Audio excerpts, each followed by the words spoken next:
Andrés tiene 35 años y es hijo de Pedro Lablunda y Mabel Lucía Fontana, una pareja de militantes peronistas y montoneros desaparecidos en 1977, cuando él tenía 3 meses. Tras el secuestro de sus padres, Andrés ingresó a un juzgado de menores de San Isidro y fue dado en adopción pese al reclamo de familiares y de abuelas de Plaza de Mayo. Creció convencido que su nombre era Mauro Cabral, hasta que a los 22 años se enteró que era adoptado e hijo de desaparecidos. Ese día comenzó el camino para reconstruir la vida de sus padres y recuperar su identidad. Con 31 años, su nombre real volvió a aparecer en el documento. Andrés Lablunda Fontana confiesa que durante su juventud en los 90 la política no le importaba y que comenzó su militancia a partir de conocer su verdadera identidad. Su acercamiento al kirchnerismo llegó de la mano de las políticas a favor de los derechos humanos. Desde la gestión de Néstor, trabaja en el Ministerio de Desarrollo Social de la Nación y es una de las caras visibles de la Corriente de Liberación Nacional, partido político que se oficializó en septiembre y que encabeza a Alicia Kirchner. Como secretario general de Colina, fuerza que se abre camino en la provincia, Lablunda acompaña y defiende el modelo de Cristina Fernández de Kirchner. De hecho, en los últimos meses, junto a la Cámpora, Nuevo Encuentro y el Movimiento Evita, integran la corriente Unidos y Organizados, desde donde respaldan la gestión y promueven un nuevo mandato presidencial. Hoy nos visita Andrés Lablunda.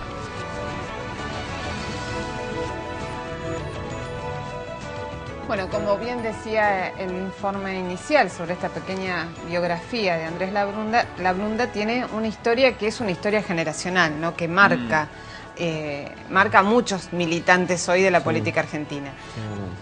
¿Cómo fue, Andrés, esto de enterarte a los 22 años que eras adoptado, hijo de desaparecidos?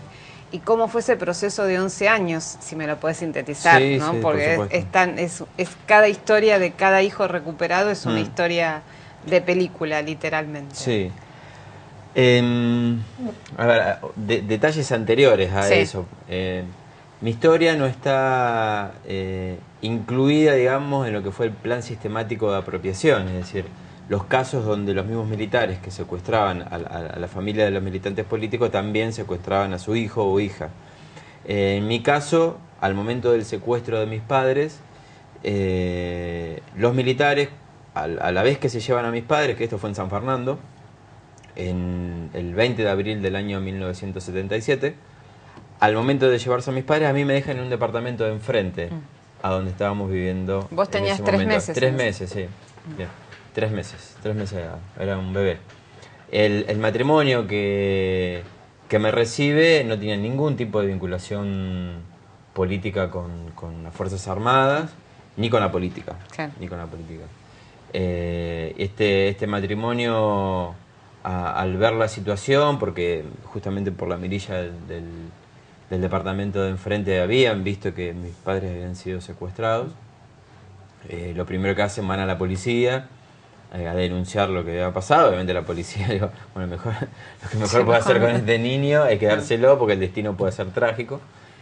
Y después van al juzgado de menores de San Isidro. ¿Qué pasó ahí? Había una jueza, fallecida hoy, Ofelia Hex, que es la misma jueza que intervino en las adopciones de Marcela y Felipe Noble Herrera. Es decir, esta jueza participó en 3 adopciones, en la mía y en la de Marcela y Felipe.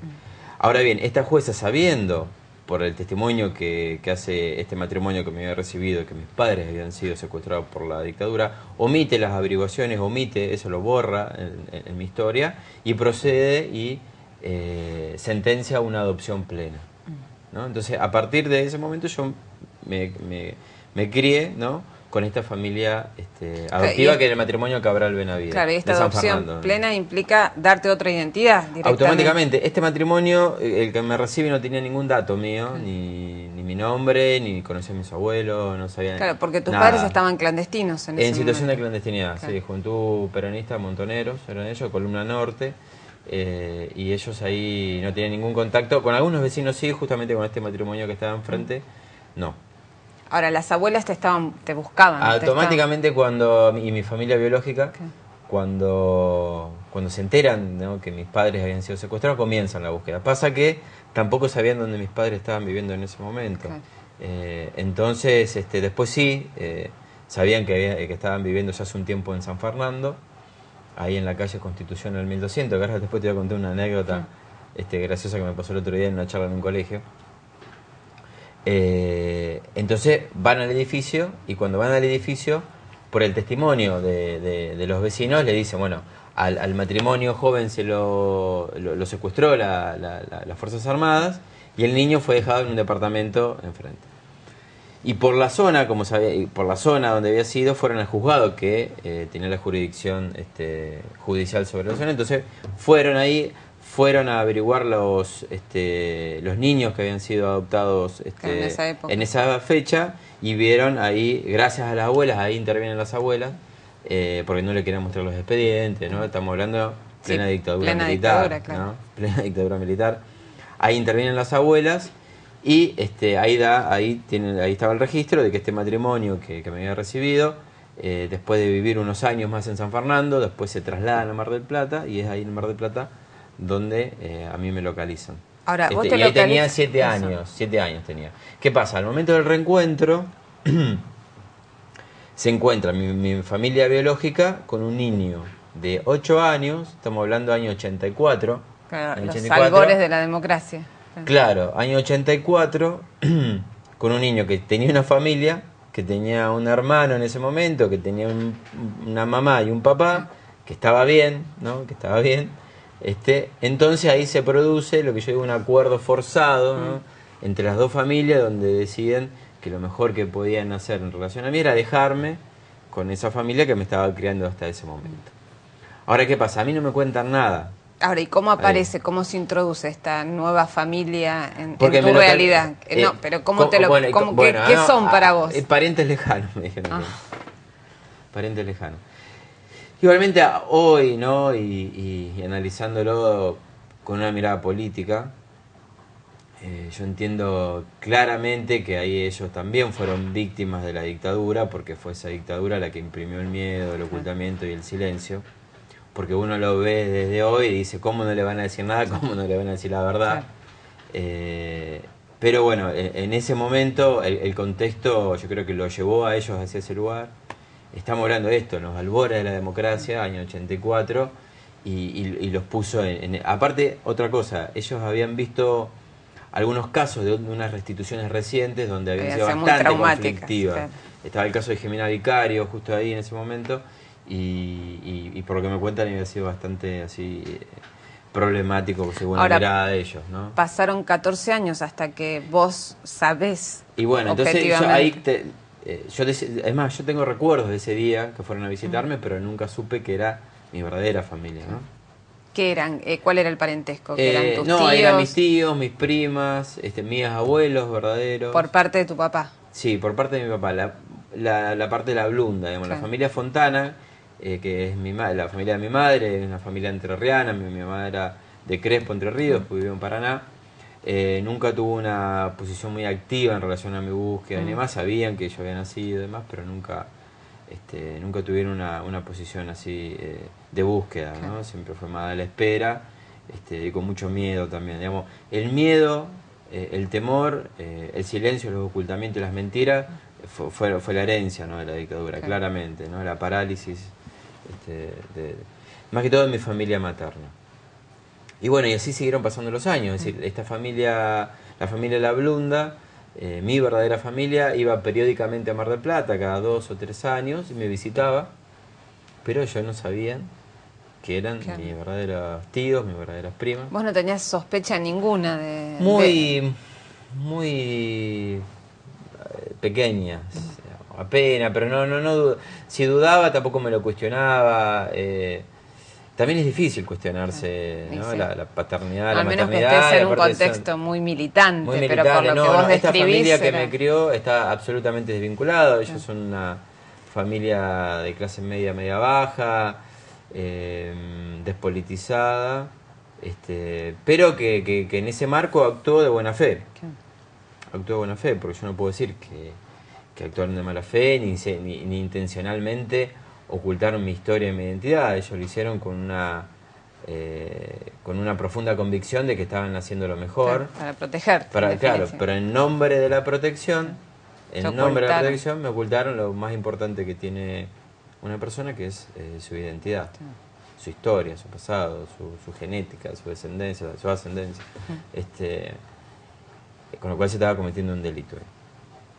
Y pasan los años hasta que yo tengo 21 años, casi 22, y una prima de esta que me venía a visitar, que tenía mi misma edad, Carolina Lablunda, de Junín, viene un verano, el verano del año 99 o 2000, y me cuenta, ¿no? Me dice, bueno, mira, yo no me aguanto más, te tengo que decir que vos no solamente no sos hijo de esa familia que te ha criado durante 22 años, yo ni siquiera sabía que era adoptado, sino que también tus padres, Pedro y Mabel, están desaparecidos producto de la última dictadura militar. Entonces ahí fue golpazo terrible, porque uno, digamos, a los 22 años ya tiene un proyecto de vida, ¿no? Ya ha definido. ¿Vos qué hacías? ¿Trabajabas, estudiabas? Sí, yo trabajé desde muy chico.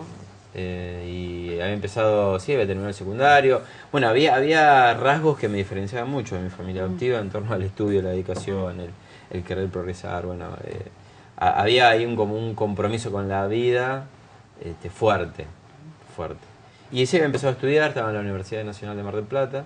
Había empezado a estudiar Ciencias Económicas, de hecho después la terminé la carrera porque me encontré justo a los 22 años, a un año o dos de recibirme, con esta noticia. Yo me acuerdo que digo, bueno, ¿qué hago? Digo, bueno, hice sentido común, digo, bueno, termino. Es una bomba. Tengo el título y después veo qué hago. Claro. Tampoco. Ahora, ¿y qué hiciste? A partir de, digamos, bueno, tu prima te dice, cuando me cuenta mi prima, yo quedé así como en estado de suspenso durante unos meses. Me costaba mucho enfrentar a esta familia que me había criado durante toda mi vida y decir, bueno, yo ya sé. Eso me costó muchísimo. Juega mucho la culpa, juega muchísimas cosas que tienen que ver con los afectos más primarios, que a veces cuesta racionalizarlo, pero tiene que ver con eso, ¿no? Sí. Pero lo que sí hice desde un primer momento fue ir en la búsqueda de la reconstrucción de mi verdadera historia. Yo entendía que ese era mi camino y que tenía que ir con marchas y contramarchas. Aparte estamos hablando de un contexto político, de sociedad, de país, absolutamente distinto al que estamos viviendo hoy.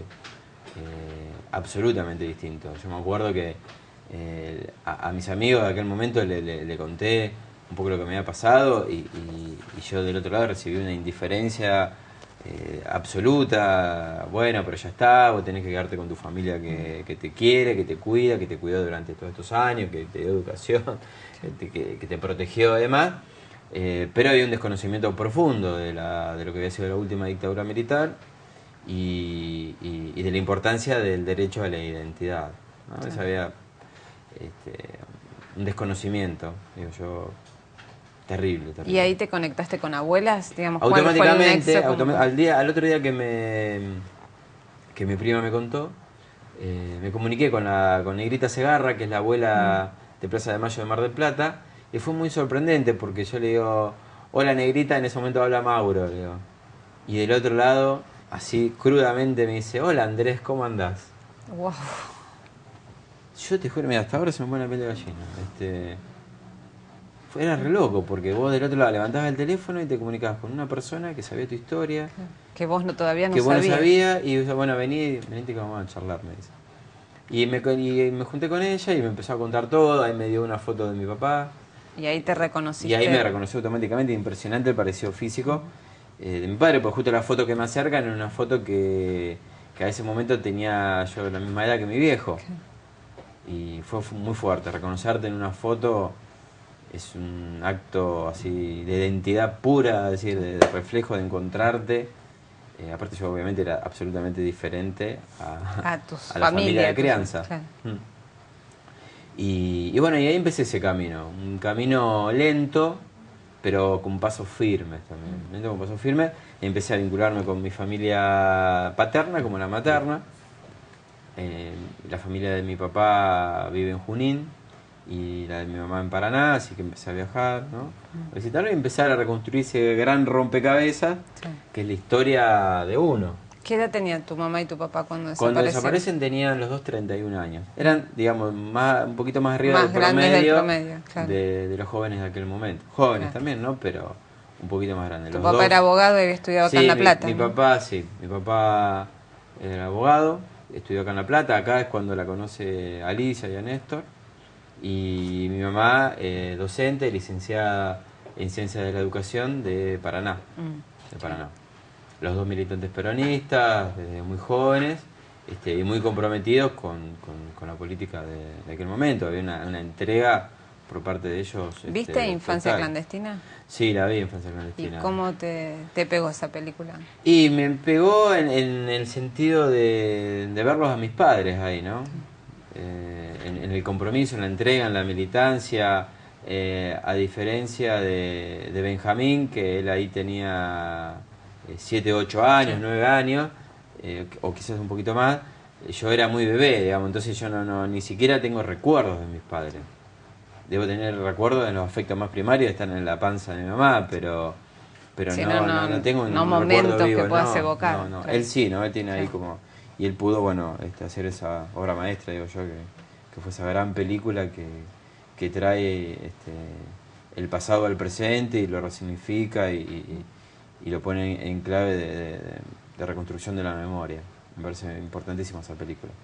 Obviamente te estremece, ¿no? Sí, yo la verdad quedé Sí. angustiada, salí con una Sí, cosa de, sí. por un lado la entrega, pero por otro lado la escisión, porque esto ya había sido el 79, ¿no? La contraofensiva, Claro. entonces era como entrar en esa boca de lobo, no sé, el grado de irrealidad en un punto en el que ese grupo pudo manejarse para entregarse de esa forma, ¿no? No, había una entrega, un ideal impresionante y con la familia, ¿no? Claro. Con la familia, porque lo llevaban a él también. Bueno, en mi caso, me acuerdo que mi tío se junta con mi papá y con mi mamá cuando mi mamá estaba embarazada. Y le decía, bueno, pero qué irracional, qué ilógico traer justamente en este contexto un niño al mundo, con el peligro, ¿no? Con el terror de aquel momento. Y mi papá le dijo que ellos estaban convencidos de que lo que hacían lo hacían por mí y nosotros éramos una familia y que era la familia completa la que iba a dar la lucha. Es más, mi tío le había planteado a mi papá que se vaya del país y me dijo, ¿no? Que si ellos se iban, ¿quién iba a hacer la revolución en aquel momento? O sea, bueno, son la verdad posturas políticas absolutamente respetables y que hay que honrarlas, ¿no? Hay que honrarlas. Ahora, vos te vas de Mar del Plata y te venís a vivir Claro, a Buenos Aires. Sí, me vine a vivir a donde pasó todo, ¿no? Hasta, digamos, si bien en la provincia, porque está en San Fernando, me alejé, yo creo que en el 2002 fue. Ahí mi militancia estaba más relacionada justamente con las abuelas, en la búsqueda de los nietos, y una militancia más vinculada a los derechos humanos. Recordemos que el peronismo de los 90 era el peronismo menemista. Difícilmente acercaba a los jóvenes, como es ahora, estaba ¿no? clausurado prácticamente Clausurado, ese no había camino, participación política de ningún tipo, y la poca participación que había era una política absolutamente mercantilizada, de entrega. Bueno, ya sabemos lo que fueron los 90, ¿no? Y el 2001 cuando estalla el país en la crisis política más profunda. Pero bueno, en ese contexto yo me vengo a Buenos Aires. Hasta ese momento yo no me había, hacía 2 años, 2 años que me había enterado de mi historia y estaba, bueno, reacomodando mi cabeza y mi vida y definiendo un camino, construyendo un camino. Hasta que Alicia Kirchner se entera de que yo estaba viviendo acá de nuevo. Ella me contacta a los días de haber ganado la elección. En abril del 2003. Claro, en abril, sí, en abril del 2003.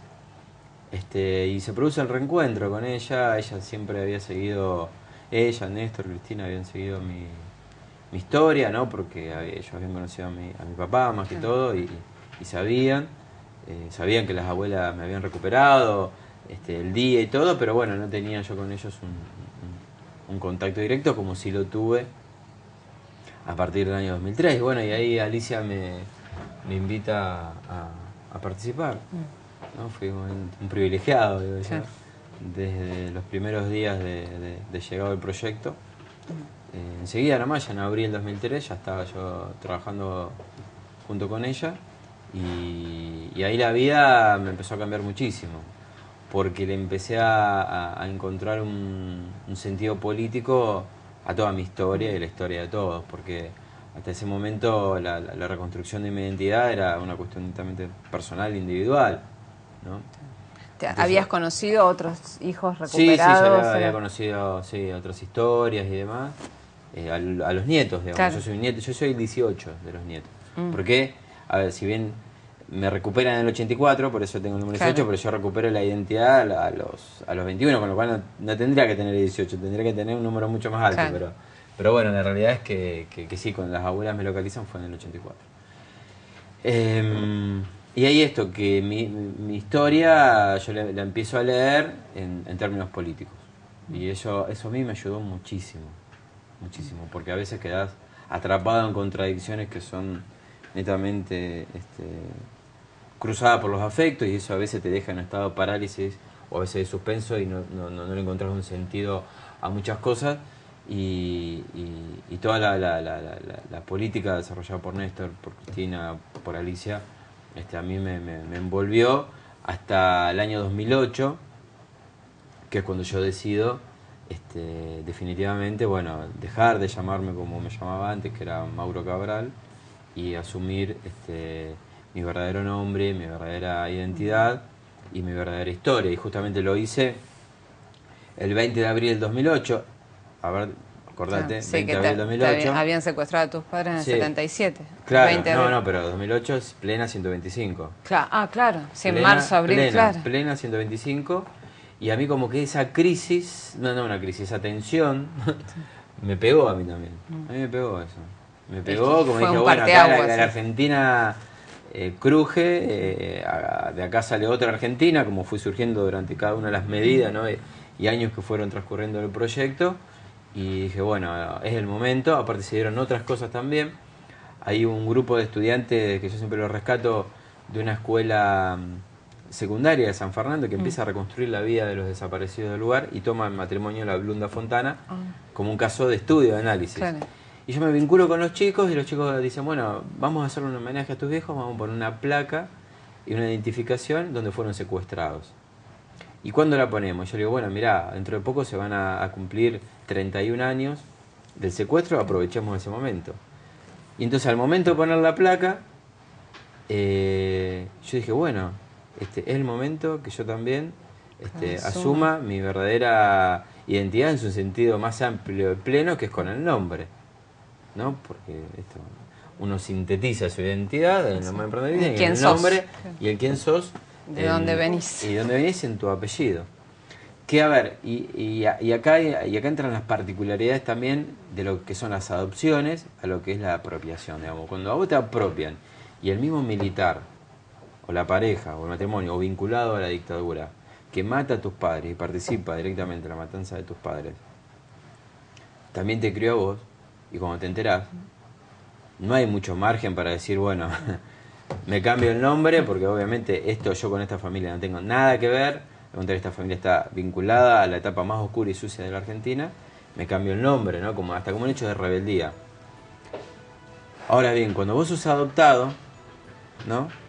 Y ves que esta familia te crió, hizo lo mejor que pudo, o lo que estuvo a la altura de las circunstancias de ellos, de que ellos también fueron víctimas de la dictadura, cambiarse el nombre como que no es tan fácil, ni menos el apellido, porque lo sentís como una deshonra a esa familia que te crió. ¿Por qué cambiármelo? Bueno, te lo empezás a cuestionar y quedas en un lugar mucho más gris que al blanco o negro de ser apropiado, ¿no? Entonces cuesta un poquito más. De hecho hay muchos casos de nietos que todavía no se han cambiado el nombre por eso, porque quedás ahí como una indefinición. Quedas partido, claro. Y a mí ahí me ayudó la política. Yo eso lo resolví políticamente.